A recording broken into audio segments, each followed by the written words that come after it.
A lot of our young people these days don't know how to talk to elders. Even as they pass you on the road, they could knock you down without even saying excuse me or I'm sorry.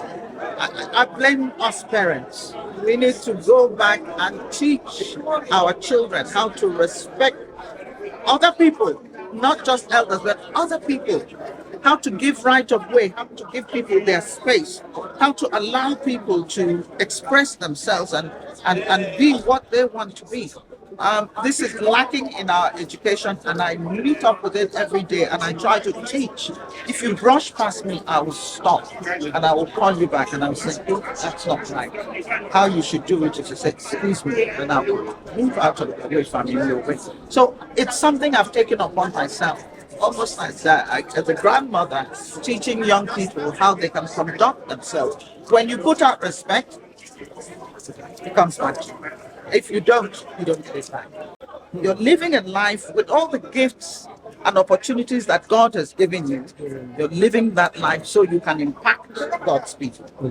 Where do you find your passion, man? Your passion to be the best at what you do? Because I'm so lucky and so blessed. And I'm so grateful to God for all the things that He has given me and that He has His hand on me. And so what can I do for a God like that? What does He need from me? The only thing I can do is to be the God that the next person is seeing. Is to be that God. Is to be impactful in their lives, that they know that God is there. You know, God Himself is not going to come down and do those little things. It's you that will be His hands, His feet, His voice, reach out to people. And so I do it on a daily basis of asking, what do I do for you today? Because there's nothing that is enough. We don't say thank you enough. We don't. We forget. We're always complaining. As it's finishing doing, you haven't even said thank you. You're complaining about the next one. I mean, you know, hurry up and give me. What have you given me? They laugh at me if I can't post something on Instagram. So I had to learn all those things, and I do it for myself. And I have seen a lot on social media.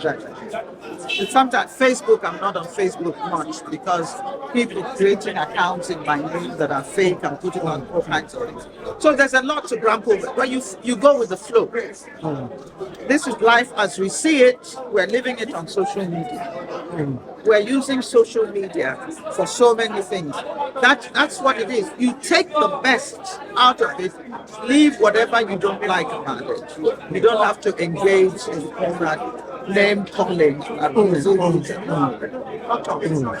But I use it to spread my music, to spread goodwill, to talk about issues that are important to me and important to society. I know it couldn't have been that easy for you, especially when all of this madness started. Someone like you who grew up in an era where children are taught to respect elders. You can't speak back, you know, even when an elder is really upset at you. Dare not. You can't Hey, my mother's backhand will be waiting for you. One look at you and you know you are finished for that day. Exactly. And the best thing is to go and find a relative who can come and plead on your behalf. Exactly. You know, those were I'm missing those things. You know, I used to ask God, are you sure this is my mother? She's so harsh with me. When I had children, I said I had to go and thank God for the training that my mother gave me. Thanks for checking out SYMFONI on YouTube. Please be sure to subscribe and like our videos for updates.